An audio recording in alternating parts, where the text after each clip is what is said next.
आंकड़े कुछ इस तरीके से है कि आरबी एनटीपीसी का फॉर्म आता है। कब आता है मैं आपको डेट मेंशन करता हूं। यह फॉर्म आया था 1 मार्च को, 31 मार्च इसकी लास्ट डेट थी भरने की, 35,000 के आसपास वैकेंसी थी। इसके बाद एक दूसरा फॉर्म आता है 12 मार्च को और 12 अप्रैल थी उसकी लास्ट डेट भरने की, वो थी आरआरबी ग्रुप डी, जिसे ग्रेड डी भी कहा जाता है। इसमें 1 लाख से ऊपर वैकेंसी थी। हम सभी के सपनों में एक जान आती है कि चलो ठीक है, बढ़िया है, रेलवे में नौकरी करेंगे, अच्छी नौकरी मिलेगी, लेकिन उसके बाद फिर शुरू होता है खेल।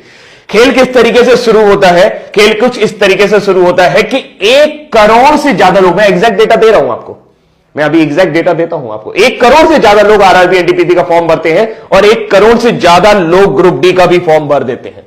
अगर आप देखें तो 1,26,30,885 लोगों ने एनटीपीसी का फॉर्म भरा हुआ है और 1,15,67,248 लोगों ने आपका ग्रुप डी का फॉर्म भरा हुआ है।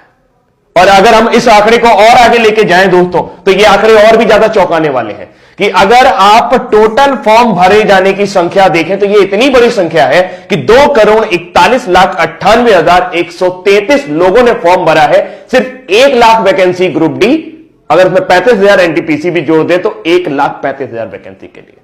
आप समझ सकते हैं कि आज की डेट में बिल्कुल एकदम सिंपल सा आइडिया यह है कि भारत में 10 करोड़ लोग बेरोजगार हैं, जो किसी ना किसी तरह की बेरोजगारी से ग्रस्त है, जिनकी डेली की इनकम 200 रुपए भी नहीं है। जी हां, जो महीने में 6,000 रुपए भी नहीं कमा सकते हैं। आज की डेट में 80 रुपए पेट्रोल हो गया। और सबसे बड़ी बात है कि मार्च का फॉर्म आया, फिर कहते हैं कि टेंटेटिव डेट आपके एग्जाम की हो जाएगी सितंबर, जून से सितंबर के बीच में आपका एग्जाम करा देंगे। बहुत बढ़िया बात है। अब सबसे बड़ी बात यह है कि इन्होंने इस फॉर्म के लिए जनरल कैटेगरी से 500 रुपए लिए थे। कितने लिए थे? 500 रुपए। ग्रुप डी के लिए भी 500 और एनटीपीसी के लिए भी 500। अगर मैं मान लेता हूं सारे जनरल लोगों ने भरा होगा तो यह मैक्सिमम अमाउंट पहुंचता है 1200 करोड़ रुपए, 1,200 करोड़ रुपए। अगर मैं मान लेता हूं कि सारे के सारे कैटेगरी वाले लोगों ने फॉर्म भरा होगा जिनके फॉर्म की फीस 250 रुपए थी, तो यह आंकड़ा पहुंचता है जस्ट हाफ 600 करोड़ रुपए। लेकिन ऐसा होगा नहीं कि सारे जनरल ने भरा हो, सारे एससी ने भरा हो या सारे कैटेगरी वाले लोगों ने भरा हो। तो मैं एक आंकड़ा मान लेता हूं कि कम से कम सरकार के पास 1,000 करोड़ रुपए के आसपास होना चाहिए, जो उनके पास मार्च और अप्रैल 2019 के दौरान आया था। मार्च अप्रैल 2019 बीते हुए लगभग 1 साल होने जा रहा है, फरवरी आने वाली है और एग्जाम की डेट का अभी भी कोई पता नहीं। मेरा दिमाग तब खराब हुआ या मुझे गुस्सा तब आई जब कई सारे मेरे स्टूडेंट जो मुझसे पढ़ रहे थे वो ये कल कह रहे थे कि सर एग्जाम का पता ही नहीं चल रहा कि कब होगा, क्या करें, आत्महत्या कर लें क्या? दोस्त, कमजोर नहीं होना, हम आत्महत्या नहीं करेंगे। क्यों करेंगे भाई आत्महत्या? हमारे जो 500 रुपए हैं, जो 250 रुपए हैं, वो इन लोगों ने ले रखे हैं और 1,000 करोड़ रुपए इनके पास है और ये एक वेंडर डिसाइड नहीं कर पा रहे हैं। एक वेंडर, इनको एक वेंडर नहीं मिल रहा जो एग्जाम कंडक्ट करा सके। धारा 370 हटानी होती है, 1 दिन में हट जाता है। एनआरसी सीए लाना होता है, 1 दिन में आ जाता है। 2 करोड़ लोगों की जिंदगी का सवाल है यार। 2 करोड़ लोग इस आस में जुड़े हुए हैं। मैं जानता हूं कि 2 करोड़ लोगों को वैकेंसी नहीं मिलेगी, लेकिन उनको कम से कम एक जीवन का पड़ाव तो खत्म होगा। जो दिन भर वो टेंशन में रहते हैं कि तैयारी करनी है, तैयारी करनी है, तैयारी करनी है, दुनिया भर के कोचिंग वाले, दुनिया भर के चैनल वाले सब उनको बेवकूफ बनाने की कोशिश कर रहे हैं और लगातार उनसे पैसे ऐंठ रहे हैं। एक बैच शुरू होता है, फिर दूसरा बैच शुरू होता है, फिर तीसरा बैच शुरू होता है, बैच खत्म होने का नाम नहीं ले रहा है और नौकरी आने के नाम नहीं ले रही। क्या आपकी कोई जिम्मेदारी नहीं बनती है? नेताजी, मैं आपसे ही कह रहा हूं, ये वीडियो इतना शेयर करना कि नेताजी तक पहुंच जाए। क्या आपकी कोई जिम्मेदारी नहीं बनती है कि 2,41,00,000 लोगों के ऊपर आप ध्यान दें? यह संख्या आपके लिए मायने नहीं रखती है और आपके लिए नहीं मायने रखती तो ये 1,000 करोड़ रुपए का कर क्या रहे हैं? ये किसी घोटाले से कम है क्या? किसी भी बैंक में डाल दोगे, घटिया से घटिया बैंक में भी अगर 1,000 करोड़ रुपए डाल दोगे तो वो बैंक जिंदा हो जाएगा। पूरे देश की आबादी सिर्फ 137 अरब है। मैं सिर्फ इसलिए बोल रहा हूं क्योंकि 1,000 करोड़ रुपए अगर आप उनको भी बांटना शुरू करेंगे तो कई लोगों के जीवन सुधर जाएंगे। और आपको क्या लगता है जिन्होंने ये 500 रुपए दिए वो बहुत अमीर घर से आते हैं? उनके घर में BMW खड़ी है, उनका बड़ा सा मकान है? जी नहीं, वो कभी भी आरआरबी ग्रुप डी और एनटीपीसी की नौकरी करने नहीं आएंगे। ये वो लोग हैं जो तिल तिल करके तैयारी कर रहे हैं, अपनी मेहनत खून पसीने की कमाई से तैयारी कर रहे हैं, वो पैसा देने की कोशिश कर रहे हैं।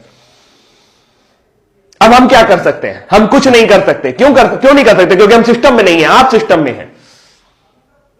मुझे नहीं लगता कि आपके पास ऐसी कोई वजह है जिसकी वजह से आप एक वेंडर डिसाइड नहीं कर पा रहे। आप हर 3 महीने बाद एक बहाना बना देते हैं कि हमें वेंडर नहीं मिल रहा। अरे वेंडर नहीं मिल रहा तो ये 500 रुपए आपने कैसे डिसाइड किए? आपने कैसे डिसाइड कर लिया कि एक लड़के का खर्चा 500 रुपए आएगा? क्या वेंडर 500 रुपए से ज्यादा नहीं ले सकता आपसे? सिर्फ सोची समझी रणनीति है। मार्च में आपको यह पैसा मिला है, 1000 करोड़ रुपए आपके बैंक में पड़ा है और आप एक वेंडर डिसाइड नहीं कर पा रहे। 1000 करोड़ रुपए बहुत होता है।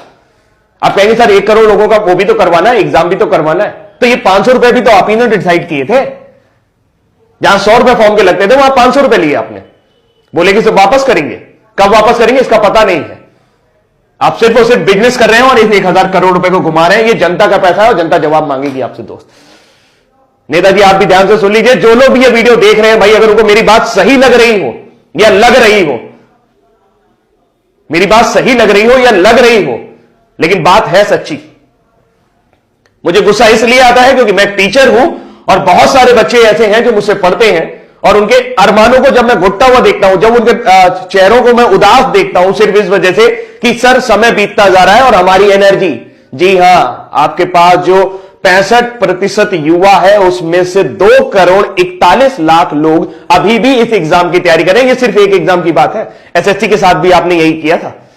लोगों के एक साल आपने बर्बाद कर दिया और इस तरीके के कई साल आप बर्बाद कर रहे हैं। उत्तर प्रदेश में एक वैकेंसी और लटकी पड़ी है 69,500, उसमें भी कोर्ट केस चल रहा है। अरे जब नौकरी देनी नहीं होती तो निकालते क्यों है यार? क्यों मजाक करते हो हमारे साथ? जब देनी नहीं होती तो निकालते क्यों मजाक करते हो हमारे साथ? हमारा जीवन इस तरीके से एक सपना बुनना शुरू कर देता है कि नौकरी लगेगी, नौकरी लगेगी। जिस उम्र में उनकी एनर्जी बढ़नी चाहिए, आपको क्या लगता है कि इतना हतोत्साहित युवक आप लोगे तो आप उससे अच्छा काम करा पाओगे? जो 1 साल 2 साल तैयारी करके आया होगा, जिसके लिए नौकरी मिलना ना मिलना सब बराबर हो चुका होगा। अरे कोई प्लानिंग ही नहीं है यार। बड़े बड़े आईएएस बैठे हो आप लोग, इतना सारा आईएएस भरा पड़ा है, सब जिसको देखो वो बहुत ऊंची ऊंची पोस्ट पे, वो लोग बढ़िया गाड़ी से चल रहे हैं, बढ़िया बंगले से घूम रहे हैं, सारा सब कुछ उनका जीवन सुलभ है। उनको इनकी फिक्र नहीं हो रही, किसी को इनकी फिक्र नहीं हो रही। 2 करोड़ लोग, ओ माय गॉड, इतनी बड़ी जनसंख्या है 2 करोड़, कुछ कहने को नहीं। अगर अपने दम पर आ जाएगी ना तो आप परेशान हो जाओगे, आपका सिस्टम मिल जाएगा पूरा। बहुत बुरा है, बहुत बुरा है। भावुक हूं मैं, बहुत ज्यादा बुरा है। अभी के लिए इतना ही रखता हूं, लेकिन उम्मीद करता हूं कि मैसेज आपको मिल गया होगा। इस वीडियो को इतना ज्यादा शेयर करिएगा कि सबके पास तक पहुंच जाए।